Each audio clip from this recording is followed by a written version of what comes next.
Dari Sudirman 12 Padang, pendengar dimanapun Anda berada, masih bersama Pro 1 RRI Padang, dan saat ini kita di Religi Pagi tentu akan menambah wawasan seputar agama Islam. Untuk itu hari ini berbicara tentang daya tarik senyum pendekatan sunnah. Untuk itu di studio sudah hadir narasumber kita, ada Dekan Fakultas Agama Islam Universitas Muhammadiyah Sumatera Barat, Dr. Haji Firdaus MHI. Assalamualaikum warahmatullahi wabarakatuh. Selamat pagi Ustadz. Waalaikumsalam warahmatullahi wabarakatuh. Ya, Iya. selamat pagi. Pagi cerah ya. Iya, bagaimana kabarnya pagi ini Ustadz? Alhamdulillah segar. Segar. Ya, dan kalau udara kan dalam keadaan oke ya. Belum Iya. ada pencemaran yang berarti. Pagi-pagi Iya. seperti ini ya Ustadz. Iya.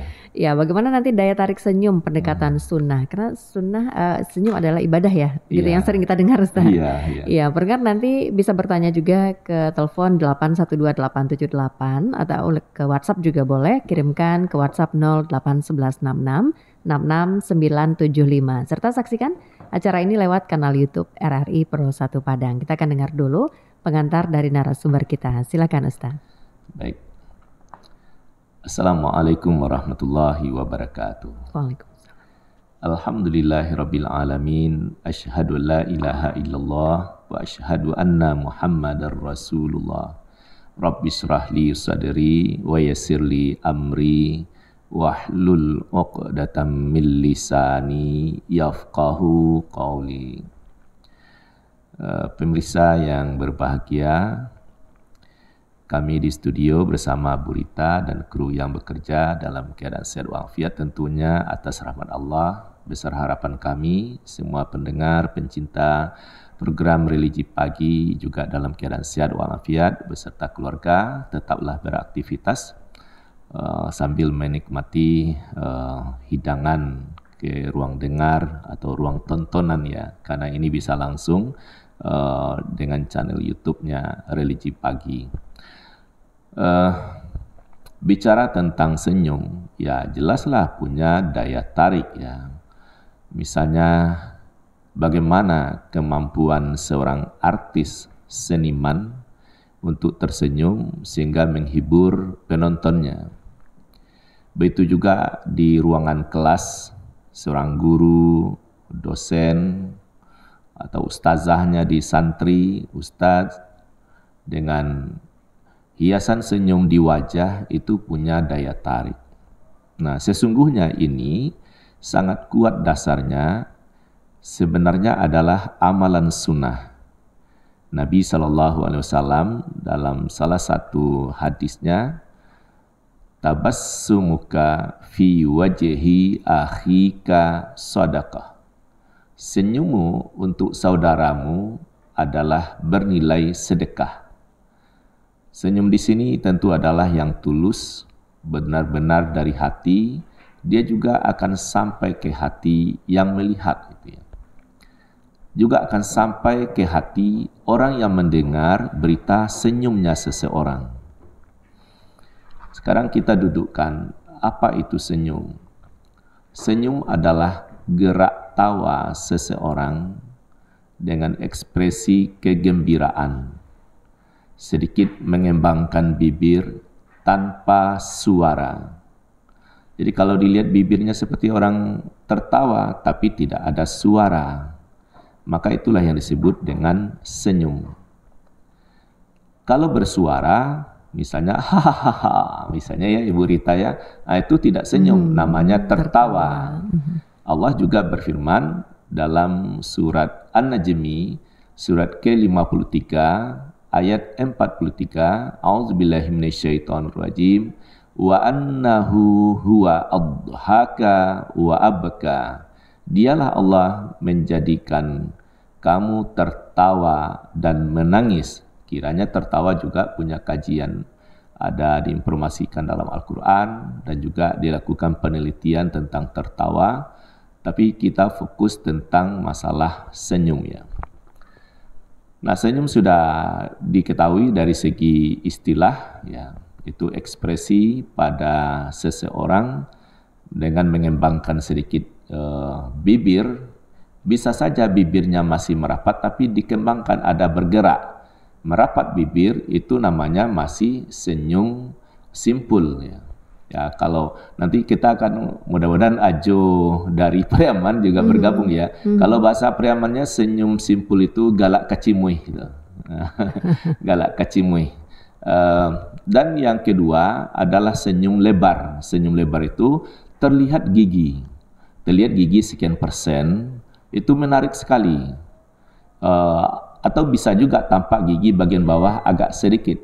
Tapi hati-hati kalau senyumnya berlebihan, sudah tampak pula semua gigi sampai ke urat gigi, masih tertawa juga, ya dia tidak masuk lagi kategori senyum. Jadi senyum itu memang tampak gigi, Nabi pun juga pernah seperti itu dalam senyumnya. Jadi senyum itu dimasukkan kategori senyum lebar ya. Kalau Ari Ginanjar mempopulerkan senyum simetris ya, yang penggerak ESQ ya, senyum simetris, digerakkan, dikembangkan bibir ini ke kiri dan ke kanan masing-masing 4 cm. Waktu itu lebar sekali ya, lebar. Dan senyum itu mengandung nilai kesehatan. Jadi di samping punya daya tarik, juga ada manfaatnya. Ya, namanya orang sehat, orang yang senyum dalam keadaan sakit, orang yang senyum dalam keadaan sehat kan senyumnya pastilah ada berbeda. Kembali kepada judul kita ya, topik yang dibahas, daya tarik senyum pendekatan sunnah.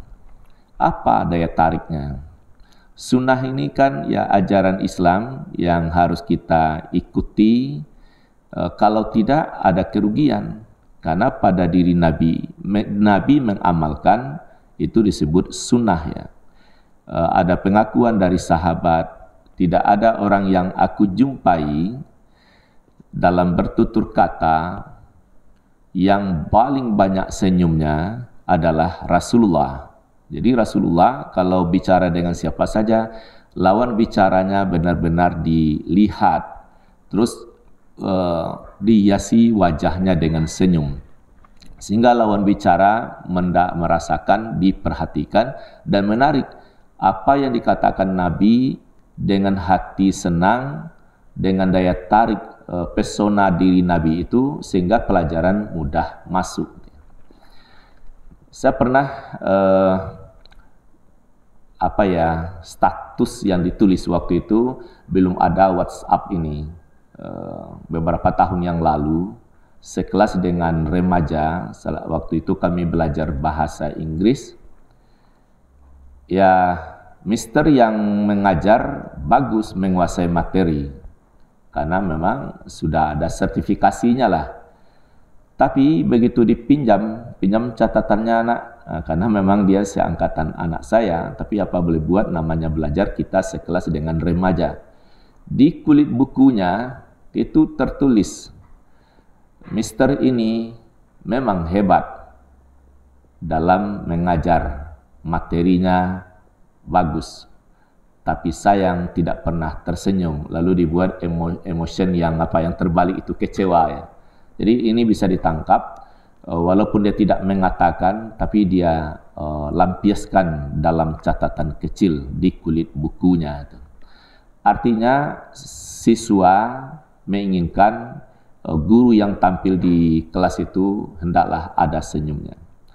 Begitu juga bagaimana daya tarik pramugari di pesawat, padahal kan berlelah-lelah, ada yang menyiapkan diri dari parak siang ya, atau dini hari untuk bisa cepat sampai ke bandara. Tapi karena ada layanan senyum, itu membuat hati lebih senang. Begitu juga di bank ya, layanan mulai dari security-nya sampai pada tellernya gitu ya, apa yang bisa dibantu, lalu terima kasih pakai senyum, maka hati jadi terobat. Begitu juga di rumah sakit, layanan kesehatan disapa dengan senyum, sehingga ada orang berkata, belum berobat, belum masuk obat, sakitnya sudah berkurang karena ada daya tarik senyum yang menawan, menyenangkan hati. Kemudian senyum ini disebut daya tarik, itu membuat tampilan seseorang, ya pastilah menarik dengan tersenyum tersebut. Jadi banyak sekali sesungguhnya manfaat tersenyum dan daya tariknya itu membuat wajah tadi disebut lebih menarik, lebih awet, lebih banyak menyelesaikan masalah sebenarnya. Dengan senyum diawali musyawarah, dengan senyum diawali pembicaraan, itu masalah terasa agak lapang. Tapi kalau tidak ada senyum, semuanya tegang, itu persoalannya berbeda. Nah, inilah kiranya hikmah sunnah. Tadi kalau disebut senyummu untuk saudaramu adalah sedekah. Sedikit saya terangkan ini. Apa makna sedekah? Kalau seseorang bersedekah, satu biji ditanam, ibaratnya gitu ya, dia akan tumbuh bercabang 7. Setiap cabang berbuah 100. Jadi satu biji itu lipat gandanya menjadi 700 kali. Siapa yang berinfak misalnya ya 1 juta, kalilah dia 700. Berapa itu lipat gandanya? Ini kan hitungan matematika kita yang rendah. Tapi bagi Allah, Allah lipat gandakan lagi pahalanya atau keutamaannya itu berganda-ganda lagi kepada siapa yang dikehendaki. Nah, apa hubungannya dengan senyum? Ilustrasinya begini. Seseorang memasuki ruangan sidang. Hadirin menikmati bahwa narasumber kita yang didatangkan dari pusat misalnya memasuki ruangan misalnya. Lalu sang profesor masuk dengan ceria, dia senyum, dia baca salam. Apa yang terjadi? Seluruh hati yang ada di ruangan itu, di aula tersebut, senang hatinya. Padahal yang senyum hanya bibir profesor yang bersangkutan, tapi semua hati senang. Dalam bicara menyampaikan materi, tenang, jelas, menarik, lalu dihiasi dengan senyum.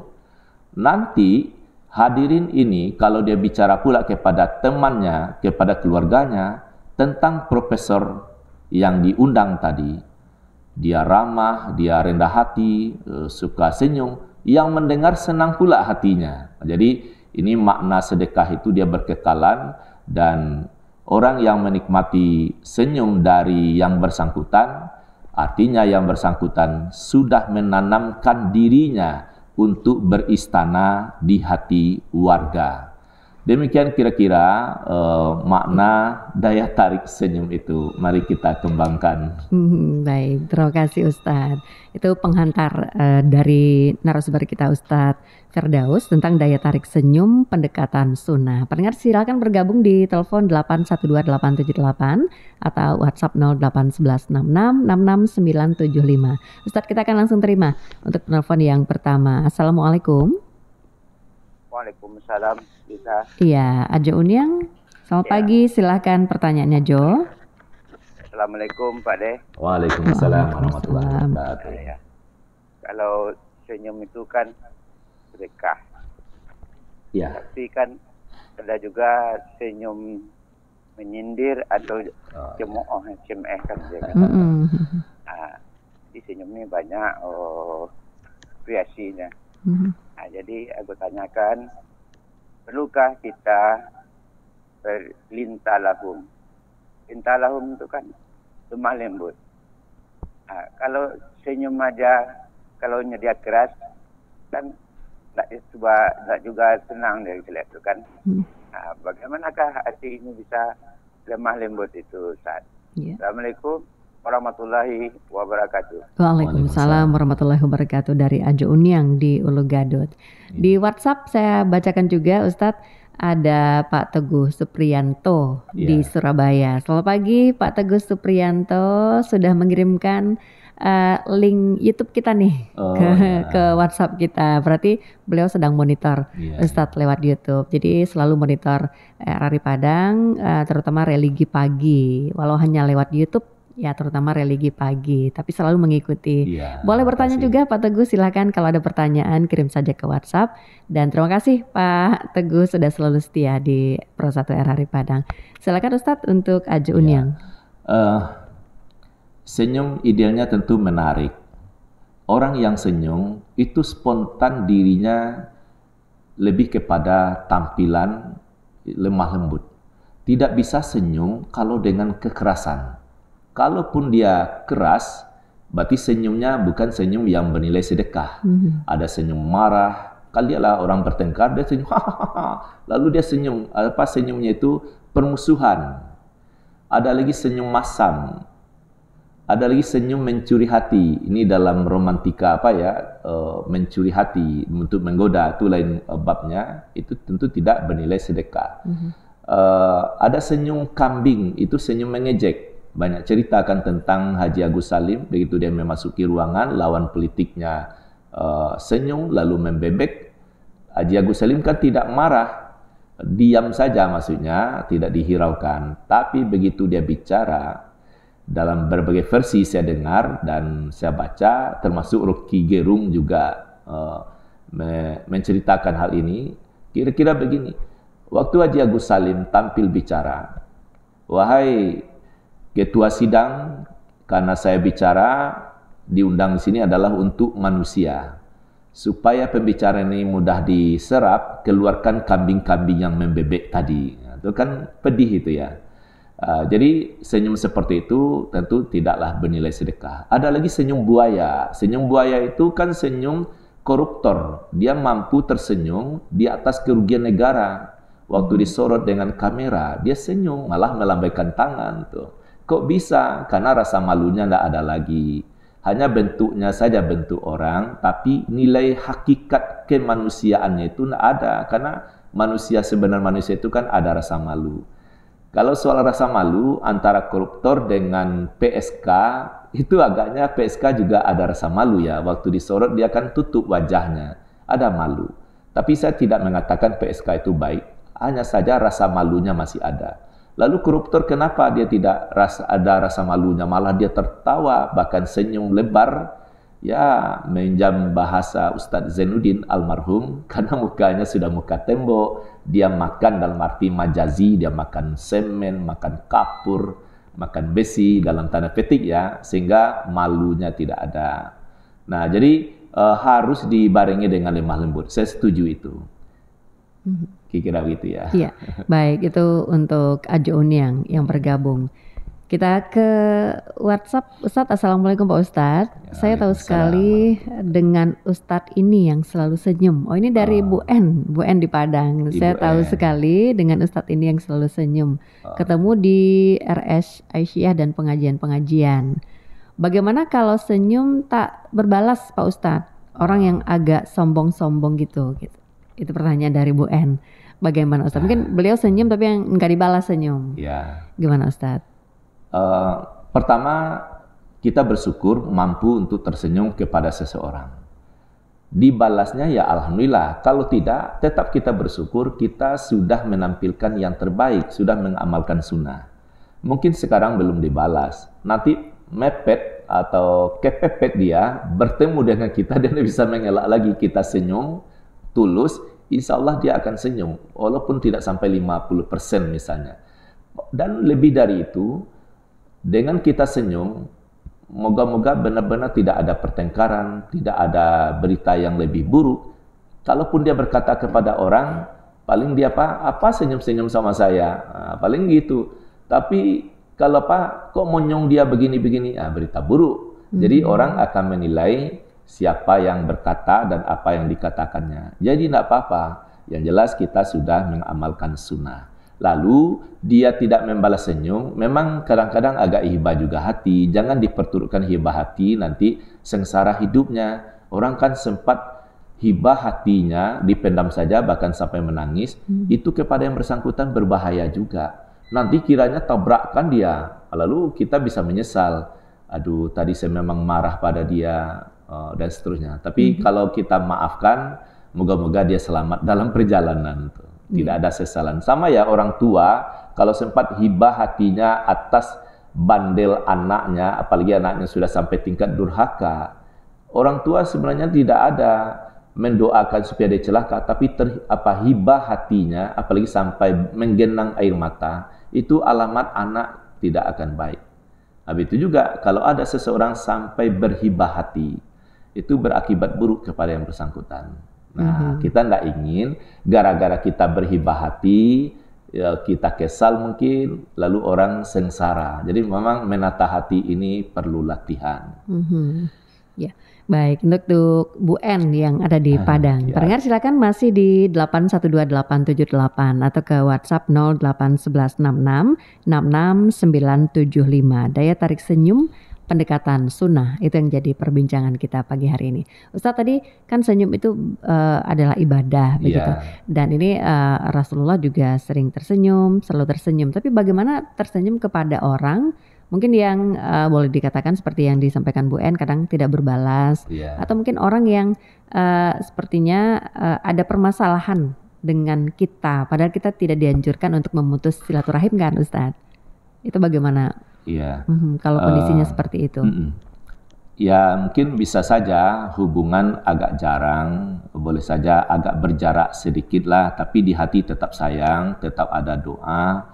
Sebab kalau misalnya dilakukan lebih aktif, proaktif, hatinya sepertinya lagi sedang tertutup. Maka disinilah kita dalam konsep Al-Quran, fa'fu anhum, maafkan mereka. Jangan ada dendam, jangan ada kesal. Fa'fu anhum, maafkan. Supaya hati ini jangan terbebani atas perilaku yang bersangkutan. Sikapnya itu ya. Padahal dosa anak kandung misalnya, tapi kok gitu? Nggak usah dijadikan beban, supaya tidak ada beban di hati. Maafkan, walaupun dia tidak minta maaf.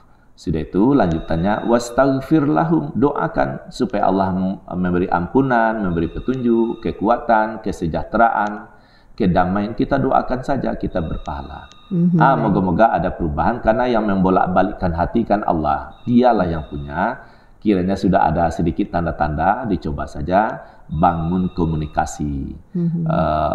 Wasyawirhum fil amr, berkomunikasilah, bermusyawarahlah, beria-iyalah. Ya, carilah kalimat yang bagus, jangan menggurui, jangan mempermalukan. Cari kalimat yang pas dengan doa. Saya ini ingin menyampaikan resep supaya komunikasi nyambung. Berdoalah lebih dahulu sebelum membangun komunikasi, apalagi dengan orang-orang yang bermasalah. Doanya apa? Rabbishrahli sadri wa yassirli amri wahlul 'uqdatam min lisani yafqahu qauli. Ya Tuhanku, lapangkanlah dadaku ini. Mudahkanlah urusanku, hindarkanlah kekakuan dari lidahku. Yafqahu qauli, agar mereka mengerti perkataanku. Jadi kita mohon pada Allah supaya niat baik ini sampai. Sudah dibaca doa, sudah berbahasa yang baik, rasa waktunya tepat, belum juga berhasil, tidak apa-apa. Mungkin Allah masih ingin melihat kita berjuang. Baik Ustaz, kita ke telepon. Assalamualaikum. Waalaikumsalam warahmatullahi wabarakatuh. Iya Bu Eti, silakan Ibu. Assalamualaikum warahmatullahi wabarakatuh Ustaz. Waalaikumsalam warahmatullahi wabarakatuh. Sedikit di luar tema Ustaz. Saya membaca dalam tafsir Al-Quran, Tuhan akan memaafkan dosa-dosa kecil dan menghukum dosa besar. Apa contohnya Ustaz? Terima kasih. Assalamualaikum warahmatullahi wabarakatuh. Waalaikumsalam warahmatullahi wabarakatuh. Silakan Ustaz. Bu Aja Heti ya. Nah, dosa-dosa kecil dia Allah ampuni kalau memang yang bersangkutan mohon ampun dan bertobat ya. Dosa kecil itu digugurkan dengan istighfar, dengan bertasbih, dengan rukuk sujud, dengan berudu, dengan berbuat kebaikan-kebaikan, bahkan dengan tersenyum pun itu kan menggugurkan juga dosa. Hilang segala dendam kan. Lalu apalagi kalau senyum itu berbalas ya. Pokoknya diperbanyak amal soleh, maka dosa-dosa tadi dia akan berguguran dengan kebaikan. Lalu dosa besar itu apa? Misalnya membunuh, berzina, durhaka pada orang tua, kan termasuk itu dosa besar. Ya, dengan tobat nasuha, benar-benar tobat, diselesaikan urusan, ya mungkin sampailah minta maaf dengan pengakuan bersalah. Tapi dosa yang paling besar itu sehingga tidak ada ampunan kan syirik ya. Syirik mempersekutukan Allah. Minta tolong kepada selain Allah atau mengabdi kepada selain Allah. Itu yang dosanya sangat besar. Contoh kecil. Supaya dagangan laris, pergi ke dukun dengan segala alat peragatnya, lalu tahap apa yang dia baca, lalu dibungkus, lalu diletakkan dalam kotak uang atau sudut toko misalnya, supaya ada pelaris. Kebetulan ia banyak jual beli waktu itu misalnya ya. Jangan terpedaya.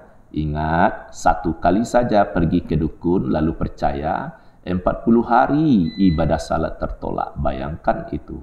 Kalau orang pergi ke dukun berulang kali, itu kan ya sepanjang hari ibadahnya sia-sia. 1 kali saja itu maksudnya 1 kali diyakini 40 hari. Kalimat 40 hari itu bisa jadi lebih dari 40 hari yang kita pahami. Artinya lama ibadahnya baru akan diterima. Berarti diminta bertobat, menyesali. Bayangkan kalau ketergantungan pergi ke dukun. Itu namanya berlaku syirik. Sepertinya tidak tertanam, di mana pula dosanya kan minta pada Allah juga. Tidak, dia minta kepada dukun. Buktinya pergi ke dukun itu adalah dosa. Tidak ada orang terang-terangan pergi ke dukun itu, sembunyi-sembunyi. Kalau itu dalam ilmu yang benar, tentu dukun buka praktek. Lalu apa? Tapi ingat, untuk sukses berdagang, pergi kepada konsultan bagaimana manajemen laris dan seterusnya itu, ya pelajarilah secara teori dan praktik yang baik itu bagaimana. Ada sebenarnya pada diri Rasulullah SAW. Jujur, senyum, tepat janji, menjaga kualitas dan seterusnya. Baik, terima kasih Ustadz. Pendengar, kembali di telepon 8128878 atau ke WhatsApp 08116666975. Ustadz, dari Ibu Ana di Rawang. Assalamualaikum warahmatullahi wabarakatuh. Selamat pagi Ustadz. Bagaimana senyum menurut Rasulullah SAW itu Ustadz? Ya, senyum menurut Rasulullah SAW itu disebut bernilai sedekah. Tentu adalah senyum yang ceria, senyum yang paripurna, tulus, sehingga menyenangkan semua orang yang melihat ataupun yang mendengar berita. Kita saja senang mendengar nih. Tatkala membaca hadis-hadis tentang Nabi itu suka senyum, kita senang. Oh, begitulah ya public figure, begitulah ya huswatun hasanah. Gitu. Ini harus dimiliki oleh ayah, ibu, adik, kakak, ya mama. Ya, seorang angku datuk kalau tidak pandai tersenyum, bagaimana dia menarik pada sanak kemenakannya. Memang dulu itu gaya bertegur sapa itu sepertinya menampilkan wajah amarah, tidak diiring dengan senyum. Misalnya, maaf seorang mama, "Angka malai, rajin-rajinlah beraja." Tidak ada senyum di sana. Mungkin masa dulu itu agak cocok, tapi kalau sekarang dibuat pula seperti itu, tidak masuk dia lagi. Walaupun sebagai angku datuk misalnya, tetaplah dengan ramah dan senyum. Pendekatan sunnah itu sudah sangat bagus ya standarnya itu. Inilah yang harus dibangun komunikasi diiringi dengan senyum. Baik. Nah Ustadz, kalau kembali berbicara tentang senyum, pendekatan sunnah ini Ustadz, ini kan kadang-kadang seperti yang Ustadz sampaikan tadi, kan berbagai macam senyuman begitu ya. Ada yang pokoknya banyak lah pembagian senyum itu seperti ada apa. Senyum politik. Nah Ustadz, ini agar terhindar dari senyum-senyum yang mungkin senyum yang palsu. Ya, senyum hanya untuk menutupi atau senyum yang bahkan tadi bisa membuat pertengkaran mungkin. Nah ini pribadi kita menyikapi agar tidak seperti itu, bagaimana Ustadz? Agar senyum itu memang kita lakukan seperti yang bagaimana Rasulullah sampaikan. Untuk melatih diri, Rasulullah itu ya menata dirinya dia dari guru seni saya dulu. Kiranya Rasulullah memang dulu itu belum ada cermin. Nabi bercermin di bejana yang diisi air, sehingga dia membenahi diri, menata wajahnya, sehingga dia nanti dengan siapa saja berhadapan itu wajahnya sudah prima ya, tampilannya sudah menarik, rapi juga. Oleh sebab itu rajin-rajinlah kita berkaca senyum mana yang cocok. Saya pernah melatih mahasiswa. Coba tampilkan senyum 5 macam. 5 macam katanya. Tapi setelah diarahkan, dilatih, jangankan 5 macam, 50 macam bisa senyum itu ditampilkan. Nah, dari berbagai senyum itu akan ditemukan, oh ini baik, ini baik. Maka tidak apa-apa orang selfie itu senyum ya. berbagai senyum, nanti mana senyum yang baik.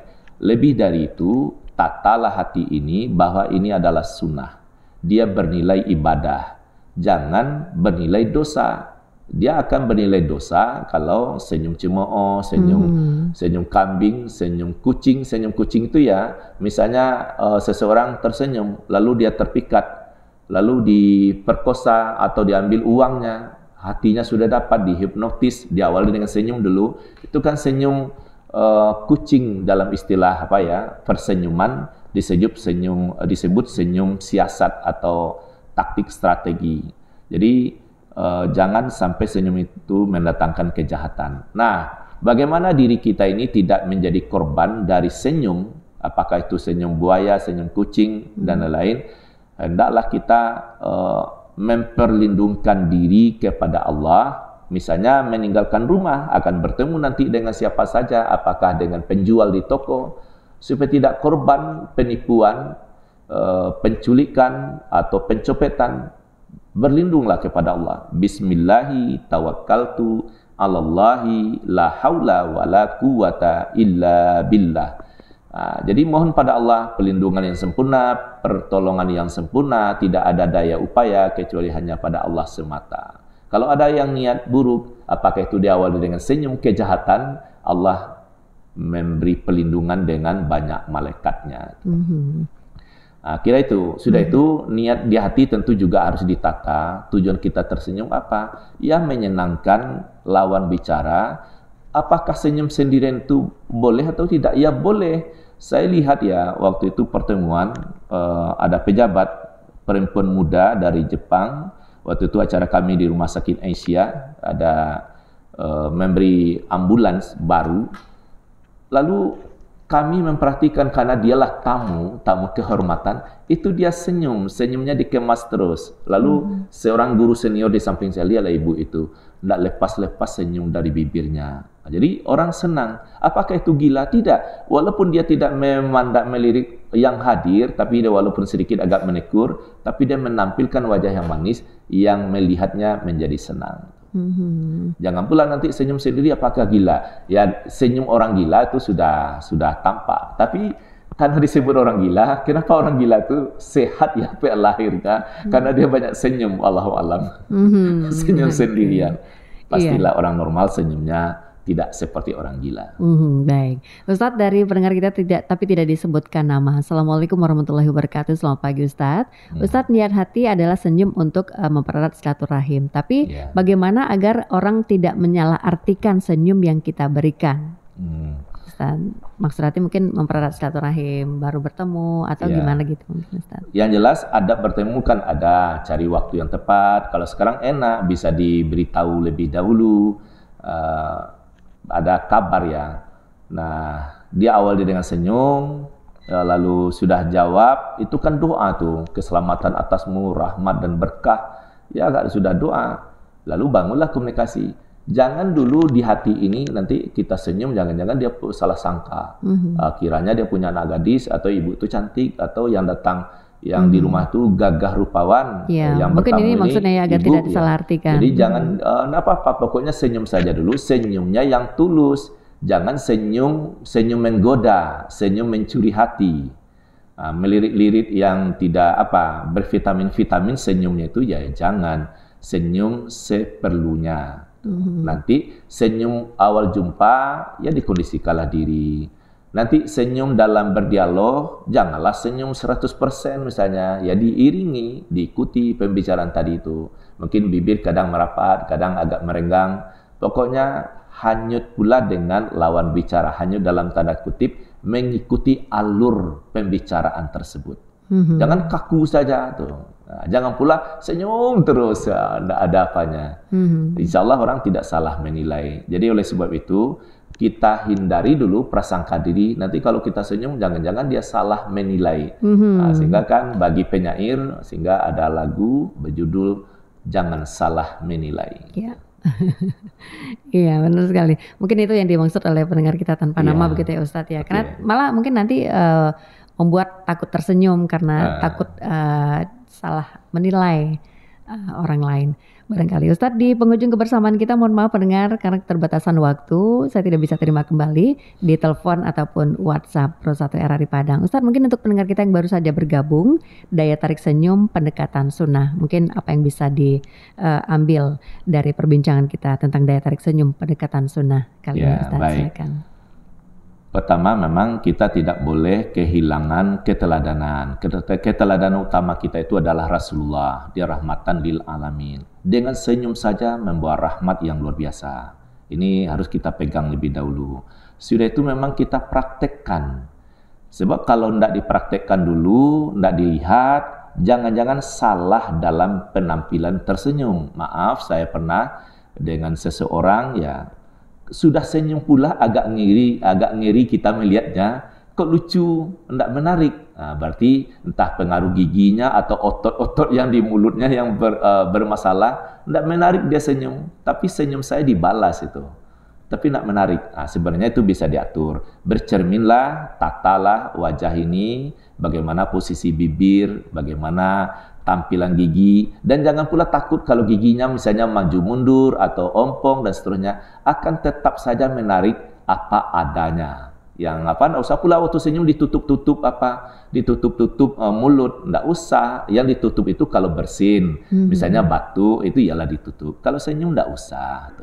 Saya kira itu. Mari kita tersenyum, senyum itu sehat, senyum itu menarik, senyum melancarkan darah, senyum juga menstabilkan jalannya darah, bahkan obat hipertensi dan lain sebagainya. Banyak sekali penelitian tentang senyum, dan saya, Bu Rita, itu di channel YouTube saya Firdaus Hisab membahas juga tentang senyum, dan di TikTok saya Firdaus Hisab Padang juga sudah menampilkan film-film pendek, keterangan-keterangan pendek tentang senyum. Itu bisa dilihat, dan banyak artikel-artikel tentang senyum.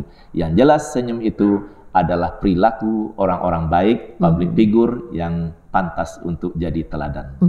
Baik, Ustadz, terima kasih sudah bersama hari ini, Ustadz. Semoga kita bisa melakukan hal ini tersenyum, ikhlas, tersenyum gitu ya, Ustadz, yang bernilai ibadah. Terima kasih sekali lagi, Ustadz, sudah hadir. Dan mendengar, terima kasih juga untuk yang sudah bergabung Ajo Undiang di Ulu Gadot. Ada Ibu En, Bu Eti, Bu Ana, kemudian Pak Teguh Supriyanto, walaupun tidak bertanya, terima kasih sudah mendengarkan. Karena memang banyak pendengar kita juga yang hanya monitor saja nih, Ustadz, seperti contohnya Pak Teguh di Surabaya. Pendengar, sekali lagi bisa Anda dengarkan kembali jawaban-jawaban dari narasumber kita, penjelasan dari Ustadz Firdaus lewat kanal YouTube RRI Pro 1 Padang. Dan pendengar, kita akan segera jelang tepat pukul 6 waktu Indonesia Barat. Saat ini akan saya sampaikan Warta Berita Daerah. Saya dan narasumber kita, Dekan Fakultas Agama Islam Dr. Haji Firdaus MHI, akan kembali bersama Anda di lain waktu dan kesempatan. Tetap di sini pendengar di Pro 1 RRI Padang, kanal Inspirasi.